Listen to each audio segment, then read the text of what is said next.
Hello বন্ধুরা, আজকের এই ভিডিওটিতে আমি তোমাদের সঙ্গে আলোচনা করব 2025 সালের শেষ 8 মাসের কারেন্ট অ্যাফেয়ার্স থেকে গুরুত্বপূর্ণ প্রশ্নগুলি নিয়ে। তো এটি হচ্ছে এই টপিকটির 7 নম্বর পার্ট। এর আগে 6টি পার্ট অলরেডি করানো হয়ে গেছে, যারা দেখোনি তারা প্লে লিস্টে গিয়ে দেখে নিও। তো এই টপিকটি আপকামিং সমস্ত এক্সাম যেমন ডাব্লিউবিপি, কেপি, এমটিএস এবং রেলওয়ে গ্রুপ ডি এক্সামগুলির জন্য খুবই গুরুত্বপূর্ণ। তো তোমরা অবশ্যই ভিডিওটিকে প্রথম থেকে শেষ পর্যন্ত দেখবে। চলো দেখে নেওয়া যাক প্রথম প্রশ্ন। ভারতীয় ক্রিকেট কন্ট্রোল বোর্ড বা বিসিসিআই এর নতুন সভাপতি হিসেবে কাকে নিযুক্ত করা হবে?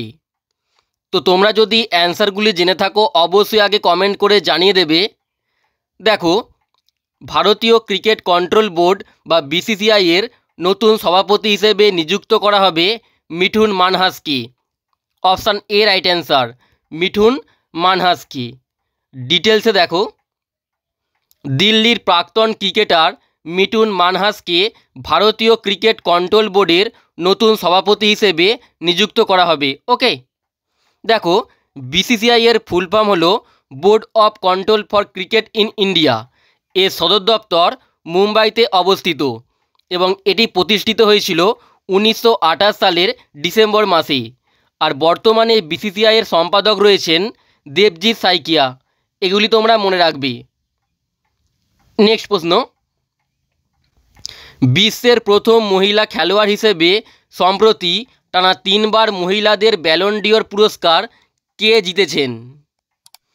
তো বিশ্বের প্রথম মহিলা খেলোয়াড় হিসেবে টানা 3 বার মহিলাদের ব্যালন ডিওর পুরস্কার জিতেছেন Aitana Bonmati. Option B right answer, Aitana Bonmati. ডিটেলসে দেখো, বিশ্বের প্রথম মহিলা খেলোয়াড় হিসেবে টানা 3 বার মহিলাদের ব্যালন ডিওর পুরস্কার জিতেছেন স্পেনের তারকা ফুটবলার আইতানা বনমাতি। ওকে, তিনি 2023, 24 এবং 2025 সালে এই পুরস্কার জিতে এই অনন্য কীর্তি স্থাপন করেছেন। আর 2025 সালের পুরুষদের ব্যালন ডিওর পুরস্কার জিতেছেন ফ্রান্স এবং প্যারিস সেন্ট জার্মেইন দলের ফুটবলার উসমান দেমবেলে। ওকে, নেক্সট প্রশ্ন, সম্প্রতি কোন ভারতীয় খেলোয়াড় দ্রুততম ওডিআই সেঞ্চুরি করে বিরাট কোহলি রেকর্ড ভেঙেছেন? দেখো, সম্প্রতি ভারতীয় খেলোয়াড় স্মৃতি মান্ধানা দ্রুততম ওডিআই সেঞ্চুরি করে বিরাট কোহলি রেকর্ডটি ভেঙেছেন। স্মৃতি মান্ধানা। ডিটেলসে দেখো, সম্প্রতি ভারতের মহিলা ক্রিকেট দলের তারকা খেলোয়াড় স্মৃতি মান্ধানা দ্রুততম ওডিআই সেঞ্চুরি করে বিরাট কোহলি রেকর্ডটি ভেঙেছেন। তিনি অস্ট্রেলিয়ার বিপক্ষে মাত্র 50 বলে এই সেঞ্চুরিটি করেছেন। ওকে, নেক্সট প্রশ্ন, সম্প্রতি বৌদ্ধ উৎসব বেসাক পোয়া 2025 কোথায় আয়োজন করা হয়েছে? দেখো, সম্প্রতি বৌদ্ধ উৎসব বেসাক পোয়া আয়োজন করা হয়েছে শ্রীলঙ্কার নুয়াআরা এলিয়াতে। অপশান ডি রাইট অ্যান্সার, শ্রীলঙ্কার নুয়াআরা এলিয়াতে। ডিটেলসে দেখো, সম্প্রতি বৌদ্ধ উৎসব বেসাক পোয়া 2025 মূলত শ্রীলঙ্কায় উদযাপিত হয়েছে। এটি শ্রীলঙ্কার বৌদ্ধ ধর্মাবলম্বীদের জন্য একটি অত্যন্ত পবিত্র দিন। ওকে, নেক্সট প্রশ্ন, সম্প্রতি ভারতের কোন রাজ্য ভিক্ষা নিষিদ্ধ করেছে? দেখো, সম্প্রতি ভারতের মিজোরাম রাজ্য ভিক্ষা নিষিদ্ধ করেছে। মিজোরাম রাজ্য। ডিটেলসে দেখো, সম্প্রতি মিজোরাম সরকার মিজোরাম ভিক্ষা নিষিদ্ধকরণ বিল 2025 পাস করেছে, যা রাজ্যটিকে ভিক্ষাবৃত্তি সম্পূর্ণ নিষিদ্ধ করার দিকে প্রথম পদক্ষেপ হিসেবে চিহ্নিত করেছে। ওকে, নেক্সট দেখো, 2025 সালে জাতীয় চলচ্চিত্র পুরস্কারে কোন ছবিটি সেরা চলচ্চিত্রের পুরস্কারটি জিতেছে? দেখো, 2025 সালে জাতীয় চলচ্চিত্র পুরস্কারে সেরা চলচ্চিত্রের পুরস্কারটি জিতেছে 12 ফেল। অপশান বি, 12 ফেল মুভিটি। ইম্পর্টেন্ট পয়েন্টস দেখো, 71তম জাতীয় চলচ্চিত্র পুরস্কারে সেরা অভিনেতার পুরস্কারটি জিতেছেন শাহরুখ খান এবং বিক্রান্ত ম্যাসি। শাহরুখ খান তার জওয়ান মুভিটির জন্য জিতেছেন এবং বিক্রান্ত ম্যাসি তার 12 ফেল মুভিটির জন্য জিতেছেন। এবং সেরা অভিনেত্রীর পুরস্কারটি জিতেছেন রানী মুখার্জি তার মিসেস চ্যাটার্জি ভার্সেস নরওয়ে এই মুভিটির জন্য। ওকে, নেক্সট প্রশ্ন, কাজিরাঙ্গা টাইগার রিজার্ভ কোন রাজ্যে অবস্থিত? কাজিরাঙ্গা টাইগার রিজার্ভ কোন রাজ্যে অবস্থিত? দেখো, কাজিরাঙ্গা টাইগার রিজার্ভটি অবস্থিত আসামে। অপশান এ রাইট অ্যান্সার, আসামে অবস্থিত। ইম্পর্টেন্ট পয়েন্টস দেখো, বন্দিপুর টাইগার রিজার্ভটি অবস্থিত কর্ণাটকে এবং করবেট জাতীয় উদ্যান এটি অবস্থিত উত্তরাখণ্ডে। তো এই দুটিও তোমরা ভালো করে মনে রাখবে। নেক্সট প্রশ্ন, কোন রাজ্য সম্প্রতি সমশ্রী প্রকল্প চালু করেছে? দেখো, সম্প্রতি সমশ্রী প্রকল্পটি চালু করেছে পশ্চিমবঙ্গ রাজ্য। Option D right answer, Paschimbanga রাজ্য সরকার সম্প্রতি সমশ্রী প্রকল্পটি চালু করেছে। ডিটেলসে দেখো, পশ্চিমবঙ্গ সরকার সম্প্রতি সমশ্রী প্রকল্প চালু করেছে। এই প্রকল্পটি মূলত পশ্চিমবঙ্গে সেই সব পরিযায়ী শ্রমিকদের জন্য যারা অন্য রাজ্য থেকে ফিরে এসেছেন এবং সেখানে কথিত হয়রানি বা বৈষম্যের শিকার হয়েছেন।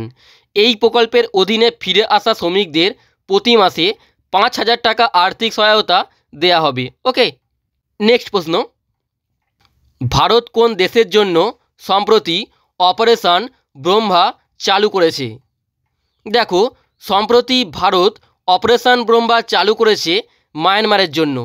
অপশান এ রাইট অ্যান্সার, মায়ানমারের জন্য। ওকে, ডিটেলসে দেখো, ভারত মায়ানমারের জন্য অপারেশন ব্রহ্মা চালু করেছে। এটি একটি মানবিক সাহায্য এবং উদ্ধার অভিযান যা মায়ানমারে সাম্প্রতিক সময়ে ঘটে যাওয়া বিধ্বংসী ভূমিকম্পের পর ক্ষতিগ্রস্তদের সহায়তার জন্য ভারত সরকার শুরু করেছে। ওকে, নেক্সট প্রশ্ন, রাতাপানি টাইগার রিজার্ভ ভারতের 57তম টাইগার রিজার্ভ হিসেবে ঘোষণা করা হয়েছে। এটি কোন রাজ্যে অবস্থিত? Ratapani tiger reserve. দেখো, রাতাপানি টাইগার রিজার্ভটি ভারতের 57তম টাইগার রিজার্ভ হিসেবে ঘোষণা করা হয়েছে। ওকে, এটি মধ্যপ্রদেশে অবস্থিত। অপশান বি রাইট অ্যান্সার, এটি মধ্যপ্রদেশে অবস্থিত। ডিটেলসে দেখো, রাতাপানি টাইগার রিজার্ভ ভারতের 57তম টাইগার রিজার্ভ হিসেবে ঘোষিত হয়েছে। এটি মধ্যপ্রদেশ রাজ্যে অবস্থিত। এটি মধ্যপ্রদেশের 8ম বাঘ সংরক্ষণ কেন্দ্র। ওকে, আর এর সঙ্গে মনে রাখবে ভারতের 58তম টাইগার রিজার্ভ হলো Madhav tiger reserve. Madhav tiger reserve এটিও মধ্যপ্রদেশে অবস্থিত। তো বন্ধুরা, এখানেই বলে রাখি, আমাদের একটি নতুন প্রাইভেট টেলিগ্রাম চ্যানেল খোলা হয়েছে। এখানে তোমরা এবার থেকে সমস্ত ইউটিউব ভিডিওর প্রিন্টেবল পিডিএফগুলি পেয়ে যাবে শুধুমাত্র একবার জয়েন হলেই। টেলিগ্রাম চ্যানেলটিতে জয়েন হতে নিচে দেওয়া ইউপিআই আইডি বা কিউআর কোডে তোমরা স্ক্যান করে মাত্র 49 টাকা পেমেন্ট করে পেমেন্টের স্ক্রিনশটটি এই যে হোয়াটসঅ্যাপ নাম্বারটি দেওয়া আছে এখানে পাঠাবে। পাঠানোর পরেই তোমরা টেলিগ্রাম চ্যানেলটির জয়েন লিঙ্ক পেয়ে যাবে। ওকে, নেক্সট দেখো, সম্প্রতি কোন ট্রেনে প্রথম এটিএম স্থাপন করা হয়েছে? দেখো, সম্প্রতি এটিএম স্থাপন করা হয়েছে পঞ্চবটি এক্সপ্রেসে। Option C right answer, Panchavati এক্সপ্রেসে। তো এটি সম্প্রতি ব্যাঙ্ক অফ মহারাষ্ট্র স্থাপন করেছে। ডিটেলসে দেখো, ভারতে প্রথম এটিএম পরিষেবা চালু করা হয়েছে পঞ্চবটি এক্সপ্রেসে। এটি মুম্বাইয়ের ছত্রপতি শিবাজি মহারাজ টার্মিনাস থেকে নাসিকের মানমাদ জংশন পর্যন্ত চলাচল করে। ওকে, নেক্সট প্রশ্ন, কোন সন্ত্রাসী ঘটনার প্রতিক্রিয়ায় অপারেশন সিন্দুর চালু করা হয়েছিল? দেখো, অপারেশন সিন্দুর চালু করা হয়েছিল পহেলগামে সন্ত্রাসী হামলার কারণে। অপশান এ রাইট অ্যান্সার, পহেলগামের সন্ত্রাসী হামলার কারণে অপারেশন সিন্দুর চালু করা হয়েছিল। ডিটেলসে দেখো, ভারতের জম্মু ও কাশ্মীরের পহেলগাঁওতে সন্ত্রাসী হামলার প্রতিক্রিয়ায় ভারতীয় সশস্ত্র বাহিনী অপারেশন সিন্দুর চালু করেছিল। এই অভিযানের নেতৃত্ব দিয়েছে ভারতীয় সেনাবাহিনী এবং ভারতীয় বিমান বাহিনী। ওকে, নেক্সট প্রশ্ন, সম্প্রতি এশিয়ার বৃহত্তম রেল অপারেশন কমান্ড সেন্টার কোথায় উদ্বোধন করা হয়েছে? দেখো, সম্প্রতি এশিয়ার বৃহত্তম রেল অপারেশন কমান্ড সেন্টার উদ্বোধন করা হয়েছে গুজরাটের সবরমতীতে। অপশান বি রাইট অ্যান্সার, গুজরাটের সবরমতীতে। ওকে, নেক্সট প্রশ্ন, জাতীয় ই গভর্নেন্স পুরস্কার 2025 এর গ্রাম পঞ্চায়েত বিভাগে কোন গ্রাম পঞ্চায়েত স্বর্ণপদক জিতেছে? তো জাতীয় ই গভর্নেন্স পুরস্কার 2025 এর গ্রাম পঞ্চায়েত বিভাগে স্বর্ণপদকটি জিতেছে মহারাষ্ট্রের রোহিণী গ্রাম পঞ্চায়েতটি। মহারাষ্ট্রের রোহিণী গ্রাম পঞ্চায়েতটি। ওকে, অপশান ডি রাইট অ্যান্সার। ডিটেলসে দেখো, জাতীয় ই গভর্নেন্স পুরস্কার 2025 এর গ্রাম পঞ্চায়েত বিভাগে স্বর্ণপদক পেয়েছে রোহিণী গ্রাম পঞ্চায়েত, যা মহারাষ্ট্রের ধুলে জেলায় অবস্থিত। ওকে, নেক্সট দেখো, সম্প্রতি বিশ্ব ফার্মাসিস্ট দিবস 2025 কবে পালিত হয়েছে? তো সম্প্রতি বিশ্ব ফার্মাসিস্ট দিবস 2025 পালিত হয়েছে 25শে September. Option A right answer, 25শে সেপ্টেম্বর। নেক্সট প্রশ্ন, সম্প্রতি সন্ত্রাস বিরোধী অভিযান অপারেশন নাদের কোথায় শুরু হয়েছিল? দেখো, সম্প্রতি সন্ত্রাস বিরোধী অভিযান অপারেশন নাদের শুরু হয়েছিল জম্মু ও কাশ্মীরের ত্রালে। Option B right answer, Jammu ও কাশ্মীরের ত্রালে। ওকে, ডিটেলসে দেখে নাও, জম্মু ও কাশ্মীরের আওয়ান্তিপোরা এর তাল এলাকার নাদের গ্রামে সম্প্রতি সন্ত্রাস বিরোধী অভিযান অপারেশন নাদের শুরু হয়েছিল। ওকে, নেক্সট দেখো, সম্প্রতি ভারতের 107তম জাতীয় উদ্যান কোনটি হয়ে উঠেছে? তো সম্প্রতি ভারতের 107তম জাতীয় উদ্যান হয়ে উঠেছে সিমলিপাল জাতীয় উদ্যান। Option C right answer, Simlipal জাতীয় উদ্যান। ডিটেলসে দেখো, সম্প্রতি উড়িষ্যার সিমলিপাল জাতীয় উদ্যান ভারতের 107তম জাতীয় উদ্যান হিসেবে ঘোষিত হয়েছে। এটি উড়িষ্যার ময়ূরভঞ্জ জেলায় অবস্থিত এবং এটি রাজ্যের দ্বিতীয় বৃহত্তম জাতীয় উদ্যান। তো সিমলিপাল জাতীয় উদ্যানটি উড়িষ্যা রাজ্যেতে অবস্থিত। ওকে, নেক্সট দেখো, টেস্ট ক্রিকেট এ হিস্টোরি এই বইটি কে লিখেছেন? তো টেস্ট ক্রিকেট এ হিস্টোরি এই বইটি লিখেছেন Tim Wigmore. Option D right answer, সম্প্রতি টেস্ট ক্রিকেট এ হিস্টোরি এই বইটি লিখেছেন টিম উইগমোর। ওকে, নেক্সট দেখো, ভারতের প্রথম সৌরশক্তি চালিত গ্রাম কোনটি হয়ে উঠেছে? দেখো, ভারতের প্রথম সৌরশক্তি চালিত গ্রাম হয়ে উঠেছে গুজরাটের মোধেরা গ্রাম। অপশান এ রাইট অ্যান্সার, গুজরাটের মোধেরা গ্রামটি ভারতের প্রথম সৌরশক্তি চালিত গ্রাম হয়ে উঠেছে। ডিটেলসে দেখো, ভারতের প্রথম সৌরশক্তি চালিত গ্রাম হলো গুজরাটের মোধেরা। এটি ভারতের প্রথম 24 ঘন্টা সৌরশক্তি চালিত গ্রাম। এখানে সমস্ত বাড়ির ছাদে সোলার প্যানেল বসানো হয়েছে, যা তাদের বিদ্যুতের চাহিদা সম্পূর্ণরূপে মেটায়। ওকে, নেক্সট প্রশ্ন, এআই অ্যাকশন সামিট 2025 কোন দেশে অনুষ্ঠিত হয়েছে? তো 2025 সালের এআই অ্যাকশন সামিটটি অনুষ্ঠিত হয়েছে ফ্রান্সে। অপশান বি রাইট অ্যান্সার, ফ্রান্সে। ডিটেলসে দেখে নাও, এআই অ্যাকশন সামিট 2025 ফ্রান্সের প্যারিসে অনুষ্ঠিত হয়েছে। এই সামিটটি ফ্রান্সের প্রেসিডেন্ট ইমানুয়েল ম্যাক্রন এবং ভারতের প্রধানমন্ত্রী নরেন্দ্র মোদীর যৌথ সভাপতিত্বে আয়োজিত হয়েছে। ওকে, নেক্সট প্রশ্ন দেখো, 2025 সালের স্প্যানিশ গ্র্যান্ড প্রিক্স কে জিতেছেন?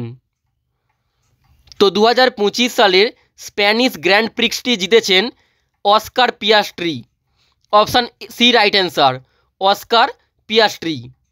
ডিটেলসে দেখো, স্প্যানিশ গ্র্যান্ড প্রিক্স হলো একটি বিখ্যাত ফর্মুলা 1 রেসিং প্রতিযোগিতা। ওকে, এটি সাধারণত স্পেনের বার্সেলোনার কাছে সার্কিট ডি কাতালুনিয়াতে অনুষ্ঠিত হয়। 2025 সালের স্প্যানিশ গ্র্যান্ড প্রিক্স জিতেছেন ম্যাকলারেন দলের চালক অস্কার পিয়াস্ট্রি। ওকে, নেক্সট প্রশ্ন, Khelo India water sports festival 2025-এ কোন রাজ্য শীর্ষস্থান অধিকার করেছে? দেখো, Khelo India water sports festival 2025-এ শীর্ষস্থান অধিকার করেছে Madhya Pradesh. Option D right answer, Madhya Pradesh শীর্ষস্থান অধিকার করেছে। ইম্পর্টেন্ট পয়েন্টস দেখো, 2025 সালের Khelo India water sports festival Jammu ও কাশ্মীরের শ্রীনগরের বিখ্যাত ডাল লেকে অনুষ্ঠিত হয়েছে। ডাল লেকে অনুষ্ঠিত হয়েছে। ওকে, নেক্সট প্রশ্ন, যুদ্ধ অভ্যাস 2025 নামের যৌথ সামরিক মহড়া ভারত এবং কোন দেশের মধ্যে শুরু হয়েছে? দেখো, সম্প্রতি যুদ্ধ অভ্যাস 2025 নামের যৌথ সামরিক মহড়াটি শুরু হয়েছে ভারত এবং মার্কিন যুক্তরাষ্ট্রের মধ্যে। Option A right answer, Bharat এবং মার্কিন যুক্তরাষ্ট্রের মধ্যে। ডিটেলসে দেখে নাও, যুদ্ধ অভ্যাস 2025 নামের যৌথ সামরিক মহড়া ভারত এবং মার্কিন যুক্তরাষ্ট্রের মধ্যে শুরু হয়েছে। এটি উভয় দেশের মধ্যে বার্ষিকভাবে আয়োজিত একটি অনুশীলন, যার উদ্দেশ্য হল পারস্পরিক সামরিক সহযোগিতা বৃদ্ধি এবং সন্ত্রাস বিরোধী অভিযান পরিচালনা করা। ওকে, নেক্সট দেখো, প্রতি বছর জাতীয় নারী দিবস কবে পালিত হয়? প্রতি বছর জাতীয় নারী দিবস বা ন্যাশনাল ওমেন্স ডে কবে পালিত হয়? দেখো, প্রতি বছর জাতীয় নারী দিবস বা ন্যাশনাল ওমেন্স ডে পালিত হয় 13ই ফেব্রুয়ারি। অপশান সি রাইট অ্যান্সার, 13ই ফেব্রুয়ারি। নেক্সট প্রশ্ন, অস্ট্রেলিয়ান ওপেন 2025-এ পুরুষদের একক শিরোপাটি কে জিতেছেন? তো 2025 সালের অস্ট্রেলিয়ান ওপেনে পুরুষদের একক শিরোপাটি জিতেছেন Jannik Sinner. Option C right answer, Jannik Sinner জিতেছেন। তিনি ইতালি থেকে বিলং করেন। ডিটেলসে দেখে নাও, অস্ট্রেলিয়ান ওপেন 2025-এ পুরুষদের একক শিরোপাটি জিতেছেন ইতালির টেনিস খেলোয়াড় জ্যানিক সিনার। ফাইনালে তিনি জার্মানির আলেকজান্ডার স্পেরেভকে পরাজিত করেছেন। ওকে, নেক্সট প্রশ্ন, অস্ট্রেলিয়ান ওপেন 2025-এ মহিলাদের একক শিরোপাটি কে জিতেছেন? তো 2025 সালের অস্ট্রেলিয়ান ওপেনে মহিলাদের একক শিরোপাটি জিতেছেন Madison keys. Option A right answer, Madison keys. তিনি মার্কিন যুক্তরাষ্ট্র থেকে বিলং করেন। ডিটেলসে দেখে নাও, অস্ট্রেলিয়ান ওপেন 2025-এ মহিলাদের একক শিরোপাটি জিতেছেন আমেরিকার টেনিস খেলোয়াড় ম্যাডিসন কিজ। ফাইনালে তিনি টানা 2বারের চ্যাম্পিয়ন আরিনা সাবালেঙ্কাকে পরাজিত করেছেন। ওকে, নেক্সট প্রশ্ন, এবং এটি হলো আজকে শেষ প্রশ্ন, সাস্টেনেবল ডেভেলপমেন্ট রিপোর্ট 2025-এ ভারতের বর্তমান র্যাঙ্ক কত? তো সাস্টেনেবল ডেভেলপমেন্ট রিপোর্ট 2025-এ ভারতের বর্তমান র্যাঙ্ক হলো 99তম। অপশান এ রাইট অ্যান্সার, অর্থাৎ 99তম পজিশানে ভারত রয়েছে। ডিটেলসে দেখে নাও, UN sustainable development solution network কর্তৃক প্রকাশিত টেকসই উন্নয়ন প্রতিবেদন 2025 সাস্টেনেবল ডেভেলপমেন্ট রিপোর্ট 2025 অনুযায়ী ভারত 167 দেশের মধ্যে 99তম স্থান অর্জন করেছে। 2024 সালে ভারতের র্যাঙ্ক ছিল 109তম। শীর্ষ দেশগুলি দেখে নাও, 1 নম্বর পজিশনে রয়েছে ফিনল্যান্ড, 2 নম্বর পজিশনে রয়েছে সুইডেন এবং 3 নম্বর পজিশনে রয়েছে ডেনমার্ক। ওকে, তো এটি তোমরা ভালো করে মনে রাখবে। তো বন্ধুরা, আমাদের সমস্ত ইউটিউব ভিডিওর প্রিন্টেবল পিডিএফগুলি নিতে তোমরা আমাদেরকে এই হোয়াটসঅ্যাপ নাম্বারে মেসেজ করতে পারো। ওকে, তো আজকের এই ভিডিওটি এখানেই শেষ করছি। তোমাদের যদি ভিডিওটি ভালো লেগে থাকে অবশ্যই একটি লাইক করে দেবে এবং তার সঙ্গে চ্যানেলটিতে নতুন হয়ে থাকলে চ্যানেলটিকে সাবস্ক্রাইব করে বেল আইকনটি অবশ্যই প্রেস করে দেবে।